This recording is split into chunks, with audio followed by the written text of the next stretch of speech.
I've always had some issues with New Year's resolutions.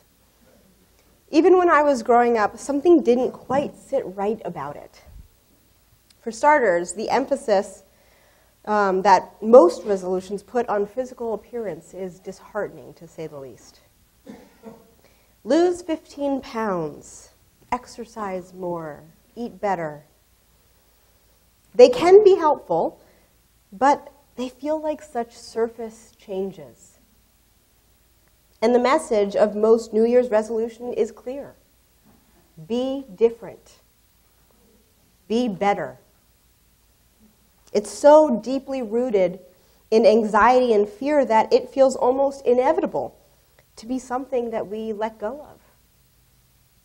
Because fear-based change will always be temporary unless there's something beneath it. Last weekend was a very scary reminder for people of faith, especially Jews, how easy it is to become targets of violence.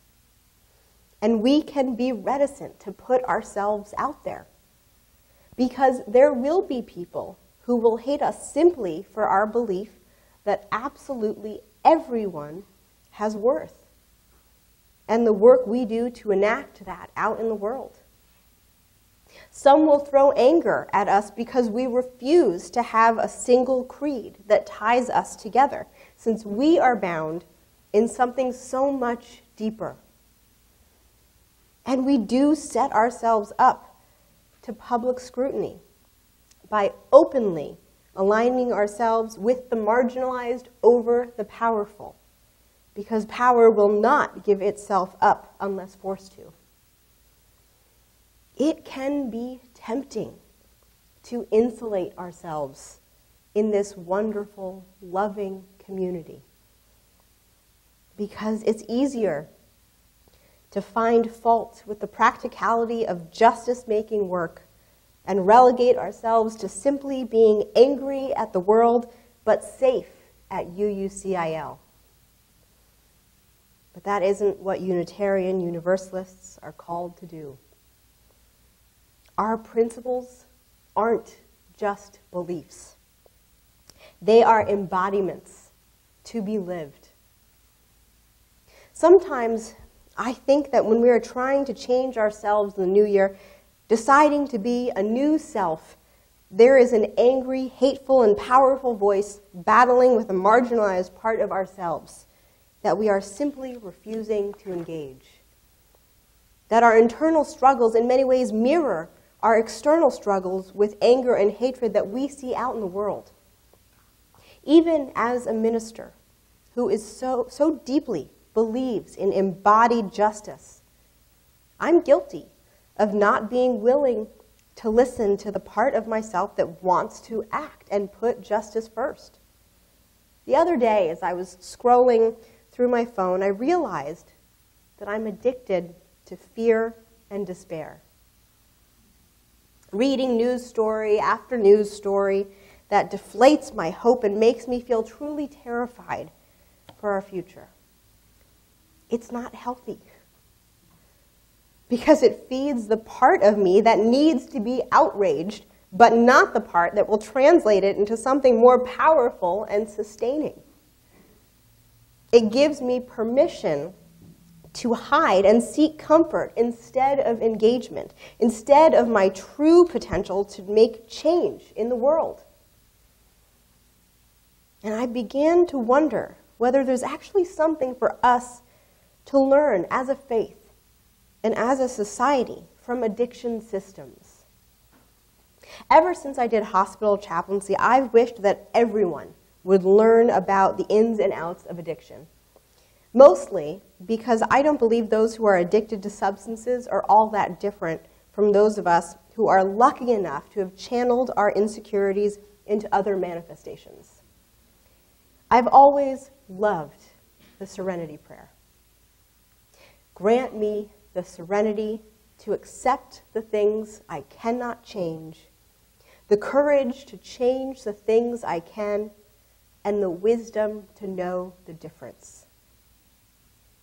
Everyone could use reminders about where our agency lies. And somehow, scrolling through my phone looking for terrible stories to get angry about doesn't feel like looking to my courage to change the things about the world that I can, does it?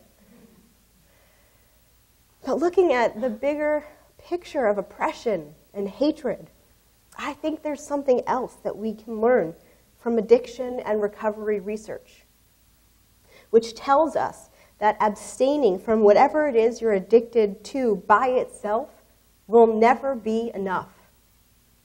Because whether it's alcohol, opiates, or even food, the substance is just a symptom of an underlying problem.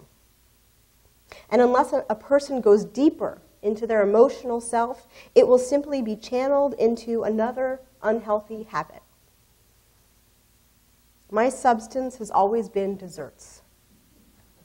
My weight has fluctuated wildly over the years, and for me, the biggest culprit is cake and ice cream. When I've had a bad day, I want to curl up with some ice cream. But about a year ago, I had a realization about my dessert habits and why I eat so much more when I'm stressed.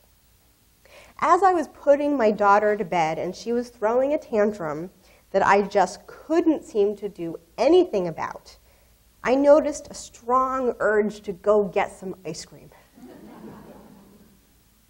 I finally got her to bed, sat down on the couch, and it was all that I wanted.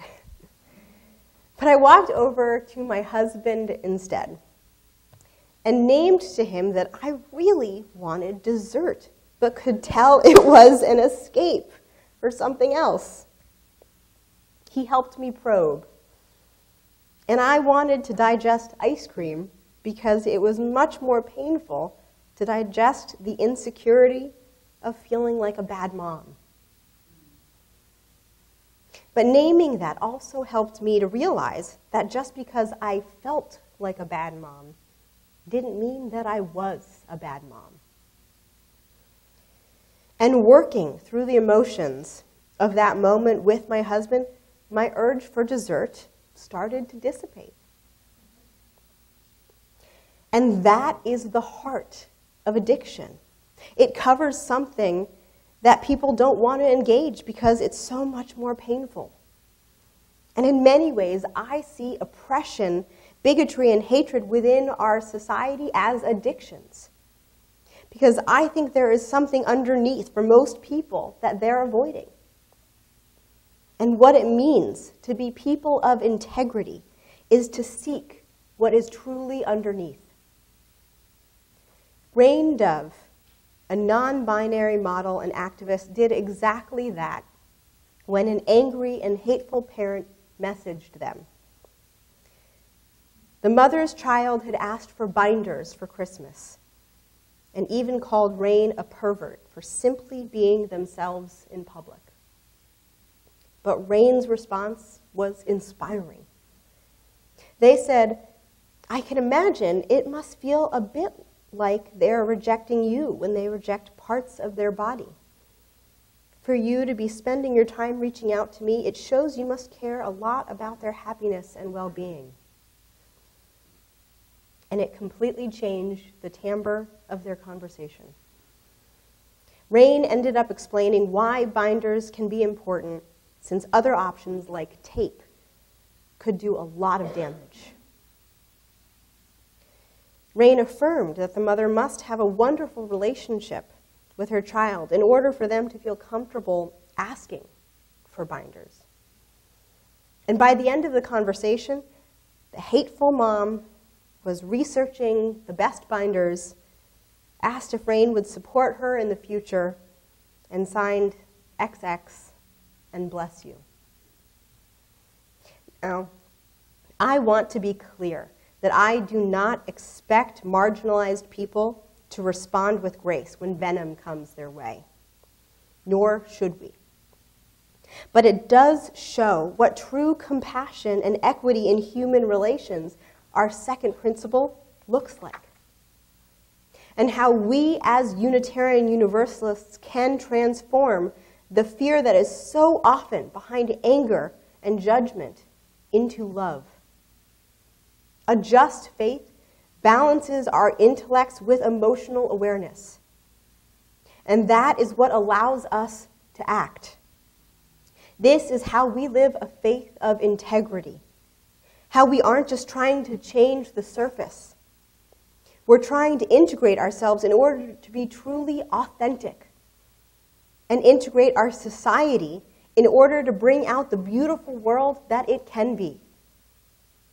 As our president of the Unitarian Universalist Association, Reverend Susan Frederick Gray, said, "Now is no time for a casual faith." We are called to be bold in our faith, in our willingness to seek a way forward that will be complicated and sometimes painful. To fight for climate change justice and for racial justice, economic justice, immigration justice, reproductive rights, and LGBTQIA rights. We are fighting for a just and compassionate world. And it's terrifying to take that risk. But it's a risk we must take, and a resolution that we need to keep. A just faith puts the marginalized first, but also has empathy for all, and invites love to overcome fear, even when the fear is hateful. It is time for a bold faith, and that means putting ourselves out there and responding with compassion when we have the bandwidth. And when we don't have the bandwidth, that is why we have this community. To be each other's support, to nourish each other, so that together we can do the work our faith calls us to. We live in a deeply uncertain world. But we, UUs, live for the uncertainties. Because we know certainty and judgment in religion are masks covering a fear that is begging to be spoken out loud. So, friends, it is time for a faith that moves. A faith that is unafraid of the uncertainties, knows that our work is risky, and commits to justice anyway. May it be so. Blessed be, and amen.